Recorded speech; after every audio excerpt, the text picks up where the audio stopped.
Hello friends, tonight we're going to take a look at how my Glock 45 is doing after 3,000 rounds. This gun took me completely by surprise. I knew that I liked the 19X. The larger grip with the smaller slide makes for a gun that is incredibly fun to shoot, but I fell madly in love with this gun. It's made its way to the range with me twice a week for the last 3 months. The 45 is my favorite Glock, and rarely has a gun been so easy for just about anyone to shoot well. Putting 3,000 rounds through it wasn't much of a challenge or chore. This is the gun that I've spent the most time with this winter, and I don't see this love affair cooling anytime soon. The Glock 45 often sits on my nightstand, and I've really come to trust this thing. That's not to say, though, that it hasn't had some problems, but it's yet to malfunction, and none of my quibbles have affected reliability. This gun always goes bang. But why do I like it so much? Well, the 45 and the 19X feel like the beginning of a new era for Glock. I swore off Glocks for a few years. I just was kind of bored of them, really. And I wanted to see Gaston and friends produce something new and exciting. Give the people what they want. This gun was everything I wanted to see in a Glock. It's got front slide serrations, a remarkably comfortable grip, a decent trigger, and most importantly, a pleasurable rather than simply functional shooting experience. The small reciprocating mass of the shorter Glock 19 slide makes for very little muzzle flip, and the big 17 length grip lets you really control this gun. This is a Glock that I shoot as fast as my P10C or my Beretta or my CZ75.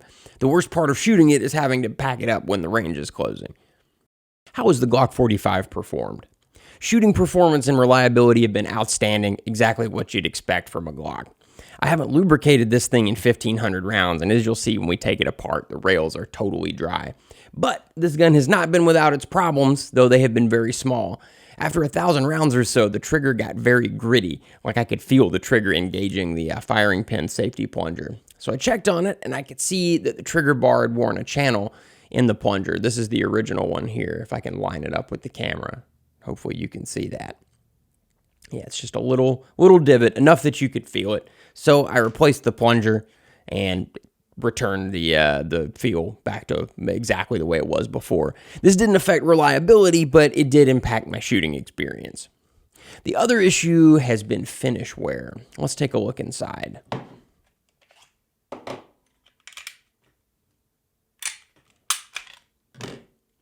It's pretty dirty in there, isn't it?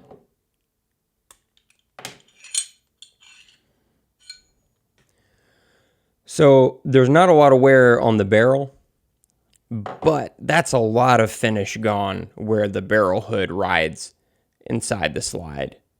That's a lot. Let me clean that up a little bit so that you can see it better. Yeah, let's take a Q-tip and clean that up. Yeah, you can see that is abnormal wear for 3,000 rounds. I would expect the finish to hold up a little bit better than that.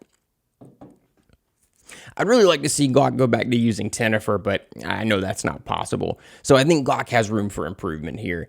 The issue with the plunger needs to be sorted out, and that finish wear it isn't quite right.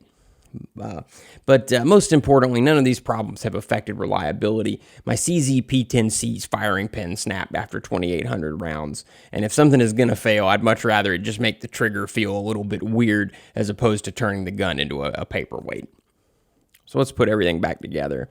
And you can see there's already wear on my plunger. And we're going to take a look and see what the trigger starts to feel like when things get weird. Let's take a look at that plunger issue.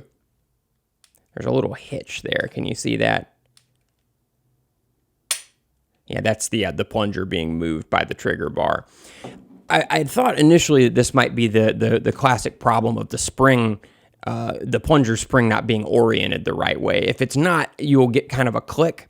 But this isn't the plunger spring click. This is more just like a strange resistance, like just grittiness. It's very different. You know it when you feel it. Final thoughts. Glock got it right here. This gun just feels right. It shoots just right. And it won't be long before I have another 3,000 rounds through it. With most guns, I stopped testing them at 3,000 rounds, but with the Glock as one of my home defense guns, it'll continue to be shot weekly. And god damn it, I can't wait. I just love this gun.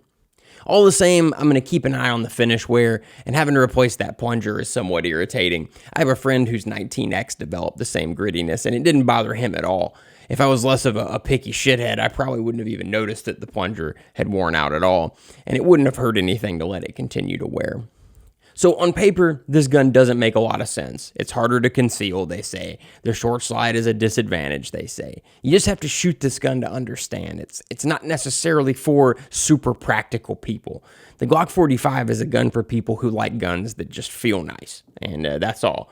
I don't know anyone who has shot this gun and said that they still hate it after they shot it. If you haven't tried one, do it. I bet you'll like it. Thank you all for watching. I really appreciate it, and I'll see you soon. Good night.